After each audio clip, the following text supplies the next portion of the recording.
काम पर लोगों को असल में क्या चीज प्रेरित करती है? क्या ये सिर्फ पैसा है, प्रमोशन है, या फिर कुछ और भी है? अक्सर हम सोचते हैं कि ज्यादा सैलरी मतलब ज्यादा मोटिवेशन, लेकिन क्या ये हमेशा सच होता है? नहीं, बिल्कुल नहीं। आज हमारे पास मोटिवेशन की कुछ आधुनिक थ्योरीज पर स्टडी नोट्स हैं और हम इसी पहेली को सुलझाने की कोशिश करेंगे। चलिए इस विषय की गहराई में उतरते हैं। बिल्कुल। ये जो कंटेम्प्रेरी थ्योरीज हैं या जिन्हें हम प्रोसेस थ्योरीज कहते हैं, ये इस बात पर ज्यादा ध्यान देती हैं कि मोटिवेशन काम कैसे करता है। अच्छा। मतलब ये सिर्फ ये नहीं बताती कि लोगों को क्या चाहिए, बल्कि ये भी समझाती हैं कि वो अपने लक्ष्यों तक पहुंचने के लिए सोचने और व्यवहार करने की प्रक्रिया से कैसे गुजरते हैं। तो आज का मकसद इन जटिल सिद्धांतों जैसे इक्विटी थ्योरी और एक्सपेक्टेंसी थ्योरी को सरल तरीके से समझना है। एकदम। तो शुरुआत करते हैं एक बहुत ही मानवीय एहसास से, निष्पक्षता या फेयरनेस। यहीं पर स्टेसी एडम्स की इक्विटी थ्योरी आती है। इसका मूल विचार तो बहुत सरल लगता है ना? हाँ, विचार सरल है, पर इसका असर बहुत गहरा होता है। इक्विटी थ्योरी कहती है कि हम सब अनजाने में एक हिसाब किताब करते रहते हैं। हम देखते हैं कि हम कंपनी में कितना एफर्ट, टाइम, स्किल्स यानी इनपुट्स डाल रहे हैं, और बदले में हमें क्या मिल रहा है? सैलरी, रिकग्निशन, प्रमोशन यानी आउटपुट्स। बिल्कुल। लेकिन कहानी यहीं खत्म नहीं होती। हम इस इनपुट आउटपुट के रेशियो की तुलना दूसरों से करते हैं। दूसरों से तुलना? ये तो इंसानी फितरत है। मुझे याद है अपनी पहली नौकरी में जब मुझे पता चला कि मेरे कोवर्कर को, जो मेरे जितना ही काम करता था, मुझसे 20% ज्यादा सैलरी मिलती थी। ओहो। उस दिन के बाद मेरा काम में मन लगना ही बंद हो गया था। It's a powerful feeling. तो ये तुलना किससे होती है? नोट्स में 4 तरह के रेफरेंस बताए गए हैं। पहला है सेल्फ इनसाइट, मतलब अपनी ही कंपनी में अपनी किसी पुरानी पोजीशन से तुलना करना। ठीक है। दूसरा है सेल्फ आउटसाइड, यानी किसी दूसरी कंपनी के अपने पुराने अनुभव से। फिर आते हैं वो दो जो सबसे ज्यादा असर डालते हैं, अदर इनसाइड, अपनी ही कंपनी में किसी दूसरे सहकर्मी से तुलना, जैसे मेरे केस में हुआ था। हाँ बिल्कुल। और चौथा है अदर आउटसाइड, यानी किसी दूसरी कंपनी के कर्मचारी से तुलना। और यहीं पर बात बिगड़ या बन सकती है, जब किसी को लगता है कि उनके इनपुट आउटपुट का रेशियो दूसरों से कम है, मतलब वो अंडर रिवॉर्डेड हैं। तो गुस्सा और निराशा होती है। वे या तो अपना एफर्ट कम कर देते हैं, जब मिलना उतना ही है तो क्यों ज्यादा मेहनत करूं, या फिर बेहतर आउटपुट की मांग करते हैं। सही। या फिर नौकरी ही छोड़ देते हैं। और इसका उल्टा भी तो होता होगा, अगर किसी को लगे कि उसे जरूरत से ज्यादा मिल रहा है, ओवर रिवॉर्डेड। हाँ, होता है। तब उनमें गर्व या कभी कभी अपराध बोध, गिल्ट की भावना आ सकती है। ऐसी स्थिति में वे या तो किसी और से अपनी तुलना करने लगते हैं या फिर अपने काम को और ज्यादा महत्व देने लगते हैं। बेसिकली यह सिद्धांत बताता है कि मोटिवेशन का सीधा संबंध न्याय की धारणा से है। ठीक है, तो एक हिस्सा हुआ निष्पक्षता का, लेकिन अगर सब कुछ निष्पक्ष लगे तब भी क्या मोटिवेशन की गारंटी है? शायद नहीं।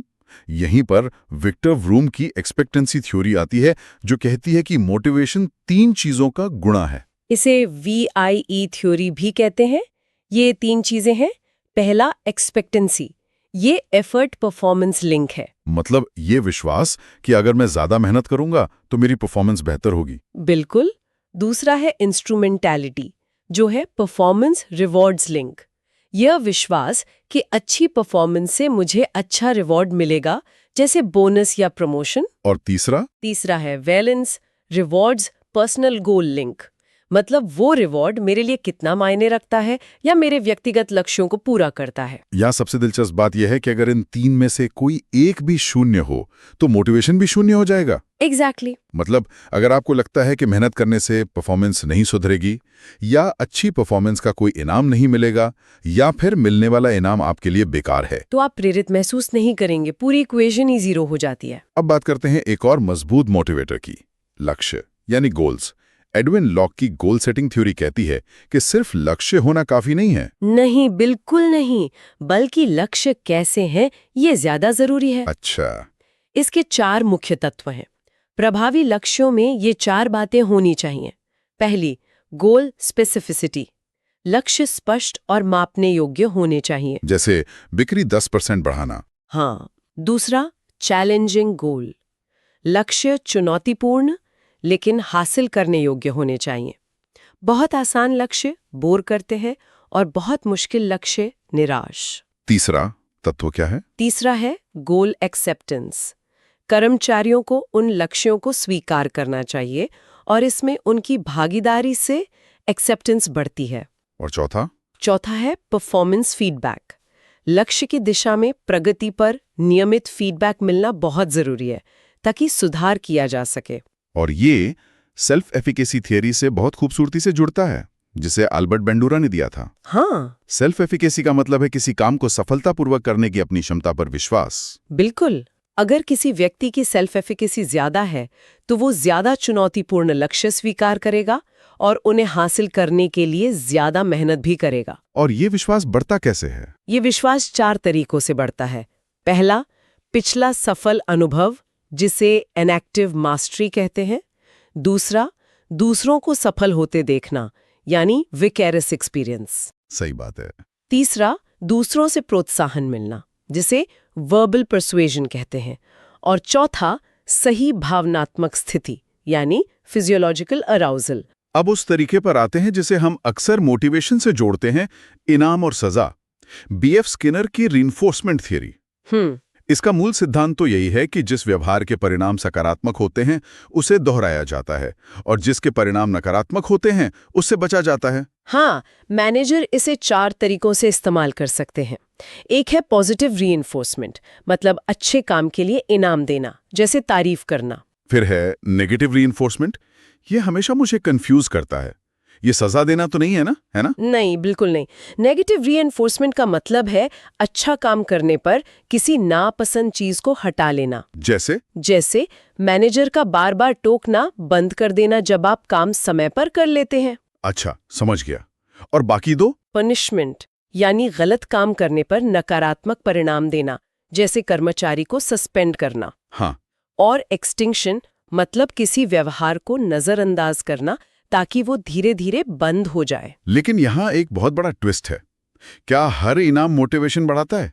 यहीं पर कॉग्निटिव इवैल्यूएशन थ्योरी आती है जो कहती है कि ऐसा जरूरी नहीं है। हाँ, यहाँ एक जरूरी सवाल उठता है। अगर कोई काम किसी को पहले से ही करने में मजा आ रहा है, मतलब इंट्रिंसिक मोटिवेशन है, और आप उसके लिए बाहरी इनाम, एक्सट्रिंसिक रिवॉर्ड जैसे पैसे देने लगते हैं, तो उसका मजा कम हो सकता है। ऐसा इसलिए होता है क्योंकि व्यक्ति को लगने लगता है कि वो अब ये काम इनाम के लिए कर रहा है, न कि अपनी खुशी के लिए। मतलब उसका कंट्रोल और ऑटोनॉमी की भावना कम हो जाती है। एग्जैक्टली। जो काम पहले खेल था वो नौकरी बन जाता है। तो इन सभी सिद्धांतों को मिलाकर कोई एक बड़ी तस्वीर बनती है। हाँ, पॉटर एंड लॉलर मॉडल इसी की एक कोशिश है। ये एक्सपेक्टेंसी थ्योरी का ही एक विकसित रूप है। ओके। ये मॉडल बताता है कि एफर्ट सीधे परफॉर्मेंस में नहीं बदलता। बीच में कर्मचारी की क्षमता यानी एबिलिटीज और अपने रोल की समझ, रोल परसेप्शन भी आती है। अच्छा।